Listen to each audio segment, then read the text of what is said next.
R মোৰ YouTube চেনেললৈ আপোনালোকক স্বাগতম জনাইছোঁ। আশা কৰোঁ আপোনালোকে ভালে আছে, ময়ো ভালে আছোঁ। আজিৰ ৰেচিপিটো হৈছে আলু আৰু বিলাহীৰে কেনেকৈ অতি সহজে এখন পনীৰৰ তৰকাৰী বনাব পাৰি। প্ৰথমতে মই কেৰাহীত তেল অলপমান দি তাত পনীৰ কেইপিচ ভাজি লৈছোঁ। অলপ ৰঙচুৱা হ'লে ভাজিছোঁ মই। তাৰ পাছত আকৌ কেৰাহীত তেল অকণমান দি তাত মই পিঁয়াজ, জলকীয়া আৰু আলু এইখিনি মই অকণমান ৰঙচুৱা হোৱালৈ ভাজি ল'ম।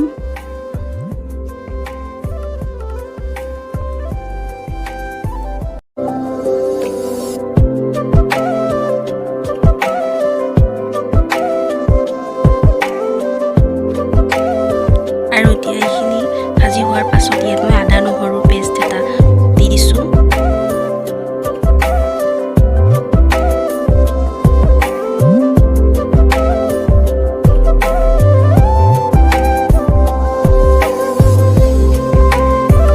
এতিয়া মই ইয়াতে বিলাহী অকণমানো দি দিছোঁ।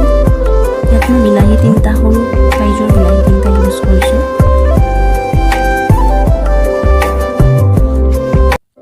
এতিয়া মই ইয়াত হালধি জোখমতে হালধি দিছোঁ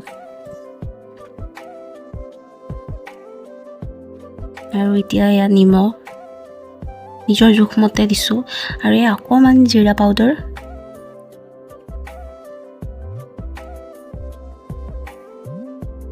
আৰু এতিয়া মই ইয়াত পানী দিম সিজিবলৈ।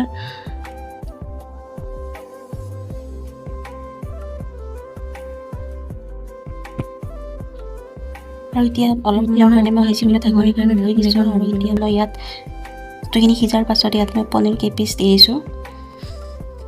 এতিয়া অলপ সময় এনেকৈ উতলিব লাগিব। এনেদৰে খুব কম মছলাৰ সহায়ত এখন পনীৰৰ তৰকাৰী বনাব পাৰি। যদি ভিডিঅ'টো ভাল লাগিছে ভিডিঅ'টো লাইক কৰিব, শ্বেয়াৰ কৰিব আৰু মোৰ চেনেলটো ছাবস্ক্ৰাইব কৰিব।